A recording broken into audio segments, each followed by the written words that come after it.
Last week we talked about the background and design issues. They were 1. The inclination of the towers, 2. The height of the sky park, 3. The cantilever construction. Today we're going to talk about the foundation and excavation of the Marina Bay Sands. In weeks 4 till 6 we'll talk about the construction of the hotel towers.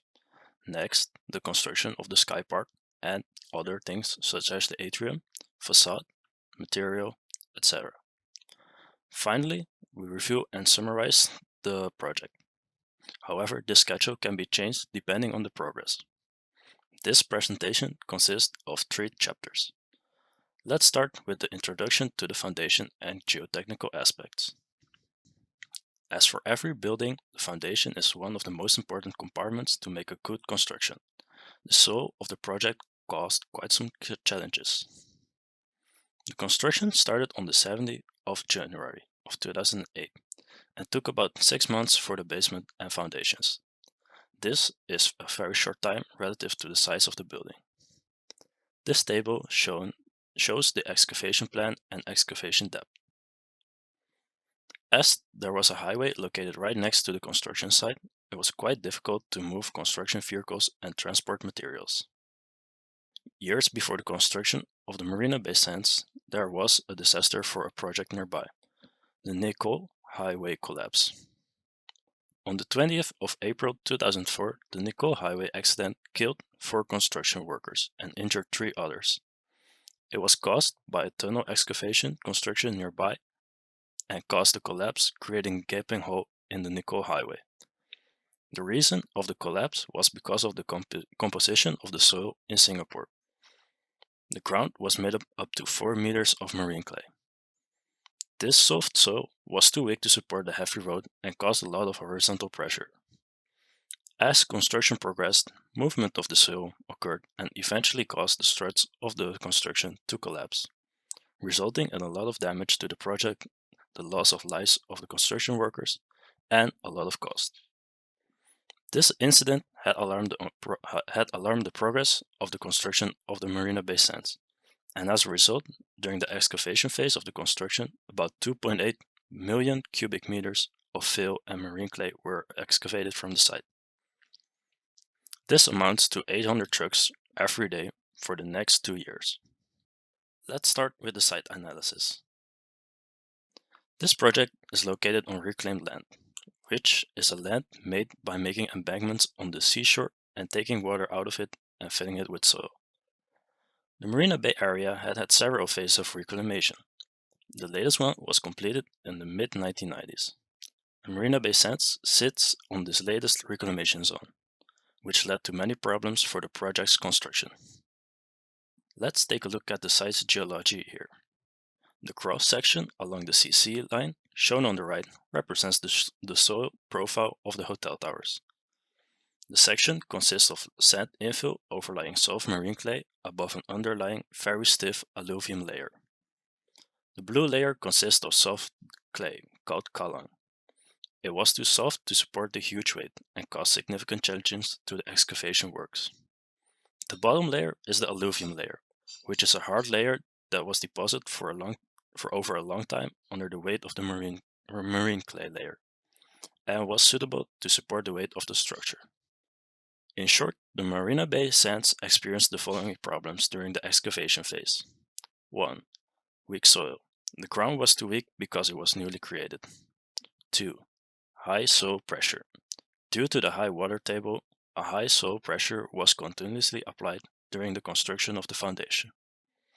Then, how to overcome both problems for the foundation construction.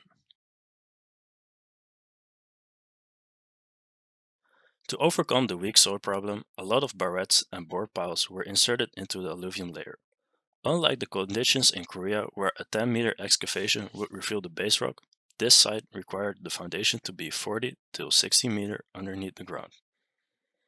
To confirm the load capacity of the pile and barrette foundation, the so-called Oosterberg, in short, O-cell technology test method was used. Load test programs using the O-cell method can confirm the load capacities. The O-cell method was chosen for the following reasons. To confirm that the design loading requirements were being met, for its ability to isolate and load the foundation bearing strata, for its ability to separate the end bearing and the skin friction components, and for its ability to provide high test loads even with the deep foundation cutoff levels like 40 and 60 meters underneath the ground. This table compares the advantages of the bidirectional load test with the conventional method. We know it's a way to save money, time, and even check stability. The oat-cell method works as follows. Before the reinforcement cage is placed in the pile or barrette, the cell plate and several sensors at different intervals are attached to the cage. After the foundation is completed, it's possible to monitor the actual behavior of the pile and confirm the loading capacity. The next problem was the high soil pressure. In the excavation phase, a lot of temporary struts need to be used. However, struts make it difficult for the excavation and construction. To overcome this problem, the engineers applied the circular diaphragm wall method. Conventional rectangular shaped walls have to be supported with steel struts to prevent the wall from collapsing. However, this circular diaphragm wall didn't require any internal supporting struts. So this method can remove the temporary struts and can reduce the construction time. This experiment shows that the round-shaped cofferdam is stronger in pressure than the square cofferdam.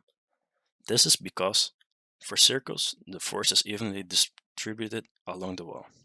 The 120-meter diameter cofferdams were among the largest to be ever deployed in Singapore, and are notable for their excavation depth of 80 meters below the ground.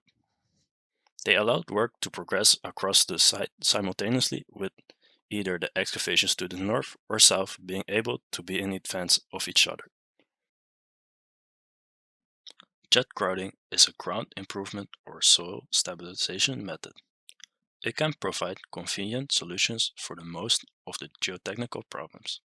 So the engineers used the method for the Marina Bay Sands Foundation. The process of jet grouting is as follows. First, the area where the soil has to be treated is chosen and a hole is drilled into the required depth by a rotating drilling system under high pressure. Then, the equipment is placed over the hole and injection process is continued. Now, the main jets start. The string is raised and rotated slowly to seal the wall column surface with soil and fluid system. Then, the grouted fluid is hardened within the soil, forming bodies called jet columns or jet grouted columns. The completed jet columns can act as horizontal barriers to control the groundwater, underpinning to stabilize foundation systems, earth retaining systems. Depending on the type of soil to be treated, one of the three variations is used. Type 1. Single fluid grout plus water and cement. Type 2. Double fluid plus air plus grout. Type 3. Triple fluid plus water jet. Let's take a closer look. The drill system drills to the required design depth. The main jet starts and erodes the soil around the jet column. The method of jet grouting was used to create the circular diaphragm walls. This week, we discussed the foundation and excavation works for the Marina Bay Sands. The two largest problems for the foundation were the high soil pressure and the weak soil on the reclaimed land. In short, to overcome these problems, the engineers used the circular diaphragm walls to make a large excavation to withstand the high soil pressure. And within the excavation, they constructed the foundation barrettes, piles, and basements to distribute the force into the hard alluvium layer. Next week, we'll talk about the construction of the hotel tower. Thank you for watching.